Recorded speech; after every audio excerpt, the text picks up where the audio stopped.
Hey guys, it's Bro You Whack. Welcome back to another video where we're going to be looking at skins that we will never, ever, and I repeat again, ever see in Overwatch. Now, I just recently brought this series back where a couple of years ago I brought a handful of these videos where we look at crossover skins with Overwatch heroes taking the design of other IPs. Whether it's skins designed from video games like Mario or from movies like Star Wars or really any kind of pop culture crossover, we probably will never see that come to Overwatch because for whatever reason, these studios don't want to work with Blizzard and make these amazing skins, which is why I love this series because we get to showcase the amazing art of the Overwatch community, and I get to disappoint you guys, just like how Blizzard does every single day. Or just like how Riot does. All the people that play Valorant know exactly what I'm talking about, which is the perfect segue into this first skin that we will never see that involves a Valorant agent and an Overwatch hero that both share the same voice actor. Ladies and gentlemen, I want to show to you Raze Sombra. Now, for those who have never played Valorant before,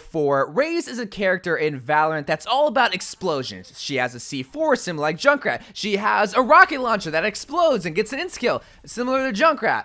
It's kind of weird that she shares the same voice actor as Sombra, but she's basically the Junkrat of Valorant. But nonetheless, both of these characters are voiced by the amazing voice actor Carolina Ravassa, which is why this crossover skin should happen. Like, I feel like it's mandatory. If you're gonna be yoinking a voice actor from Overwatch, you should at least like play nice with Blizzard, and especially since both characters, like in my personal opinion, are kind of similar in nature. I feel like having the explosive graffiti design from Raze onto Sombra would still be very fitting. Like, I'm looking at this skin, I'm like, wait a minute, this skin looks so dope, and they share the same voice actor, and if they were to do collab, both games would be promoted and both be winning. I just don't get it, man. I don't know why more video games don't be doing this kind of stuff. But enough about that video game. Let's talk about a different video game, which actually seems to be a huge video game series that I had no idea about, and originally, I didn't even know where this skin came from, but I want to see a Mercy and 2B skin crossover, mainly just because the skin looks dope. But I gotta be honest with y'all. Okay, so originally I thought this skin was from Bird Box. I even made a video talking about this skin beforehand, said that this reminded me of the Bird Box version of Mercy, but that's not where it comes from, alright? It comes from the anime girl 2B, and I'm proud to say I have learned from my mistakes. I now know where it comes from and why it would be a perfect addition to Mercy's skin arsenal. And here's why. Black dress,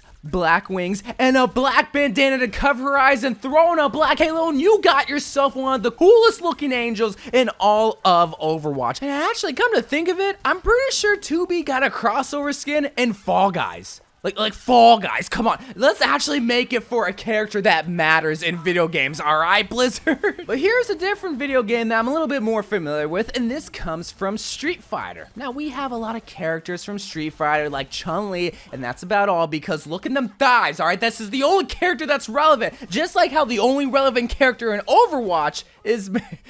I can't even laugh at that because I know I'm the only one thinking that. Let's see a Chun-Li Mei Skin, alright, Blizzard? So this crossover obviously makes sense because both characters are from China, but I especially love this Mei design. One, because I don't know, Mei just looks cute, bro. She looks so adorable in any kind of outfit, but I also love Snowball. Making him into God, but still being Chun-Li's side companion was a nice little touch. But there's not much to this crossover other than just putting Mei in Chun-Li's iconic blue dress and especially showcasing them thighs. Like I know Chun-Li can fight and I know she's much more than just her legs, but come on now. Like, I really wish the Mei melee skin was related to Chun-Li rather than what we got with that boxing skin, because now we're probably never gonna get some sort of fighting skin with Mei because, oh, you already got one. But also thinking about this one too, wasn't Chun-Li in Fortnite? Like, my god, all these crossovers are happening in other video games. But shifting gears here, let's look at a Diva crossover skin. Now, Diva, Mercy, Reaper, you know, those are kind of the popular heroes that always receive some sort of crossover skin, but especially when it comes to superheroes. Like, y'all love your comic books, man. But hey, I can't complain when you're making Harley Quinn Diva skins because I be be eating that up too, bro. In more ways than I'm sorry, I did it again. Harley Quinn, at least from the outsider's perspective, who doesn't watch a lot of like DC stuff, I'm more Marvel myself, I would say is like the girlfriend of Joker, or at least just somebody who works for Joker. But she's kind of like her own individual character, and that's what I like about Harley Quinn, is that she's very chaotic, very fun, but just very crazy, bro. Maybe just because that's my type of woman, but Diva's also my type of woman. So combining them into the Harley Quinn Diva skin, which is, oh my god, man. But surprisingly, there's not a lot of art that showcases Harley Quinn and Diva Crossover, but mainly a lot of cosplayers. I see so many have the Daddy's Little Monster Diva bodysuit, where they have obviously the Diva headset and then the iconic Harley Quinn red and blue hair, and that would be the kind of skin that I would want in Overwatch. Not really the old school like checkerboard red and black look, because I don't know, I feel like it'd be fitting for a lot more of a modern girl like Diva rather than an old school look. But either way, whatever design that they would want to go after, I think a lot of people will be super excited to see two of the most annoying girls in their respected genre. But switching from DC to Marvel, we gotta talk about a Hulk skin. And what better hero to represent the angry green monster himself than the other angry monster in Overwatch? Bastion, of course. No, Winston! Winston's gotta be the Hulk in Overwatch. Why hasn't this skin been made yet?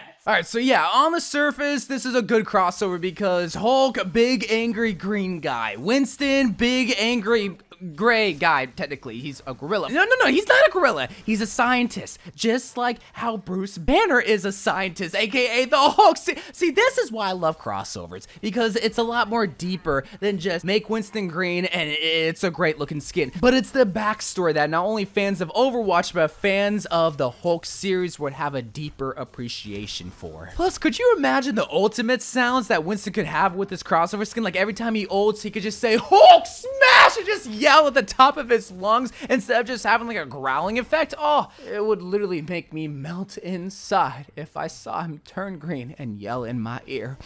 Oh, Blizzard, please make some of these skins happen. Moving on to the next crossover skin. This involves Pokemon. Surprise, surprise. Almost half of these crossover involves some sort of Nintendo IP. But I especially love Pokemon because, well, not only do you have the characters from the anime, but you also have the Pokemon itself. But this is such a unique crossover that once I saw, I'm like, yo, even though this looks a little creepy, I want to see it. I want to see Zenyatta become Alakazam. For those that were deprived from an amazing childhood, Alakazam is a psychic type Pokemon from Generation 1 that was extremely powerful, not only competitively because, well, nobody can beat Alakazam unless you had a Ghost type, but even the Ghost type would get countered, so that's why Alakazam was kind of competitively the best, but he's just really powerful because he uses all of his mind to use his psychic powers to destroy his enemies, which is why Zenyatta, the most smartest, or at least the most calmest character in their respective game, deserves to have the Alakazam-inspired skin. Plus, I forgot to mention the best part. They both float, which is why this skin is so good. You gotta have a deep appreciation for Pokemon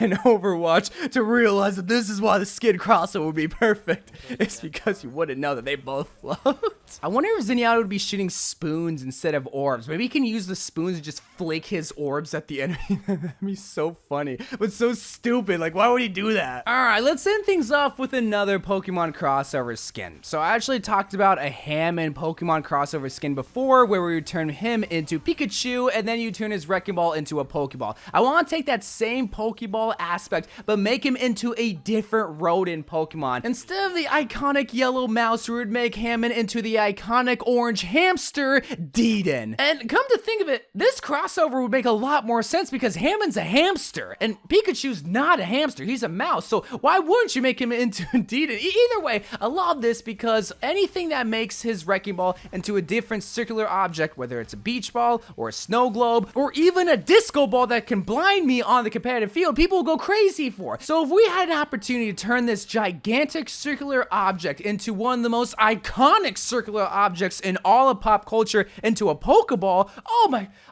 people will love that. But then making him into the rodent Deedon, people wouldn't go as crazy if you would make it for Pikachu. I'd still want that crossover to happen first, but this one would just make a lot more sense, let's admit it. But even though it would make sense, we have to sleep later on tonight knowing that we will probably never see this crossover happen between Blizzard and the Nintendo Game Freak Pokemon Company, along with all these other IPs coming from different companies that wouldn't want to work with Blizzard, and especially now, which hurts. But who knows, maybe in the future we will see other crossovers between other video games that desperately need collaborations. Maybe we'll see an Overwatch Fortnite skin. I don't know if that would ever happen or look good. But anyway, guys, I love you guys. Thank you guys for watching. Let me know of more crossover skins that we'd love to see in the future, and I'll see you guys later. I love you guys, and bye.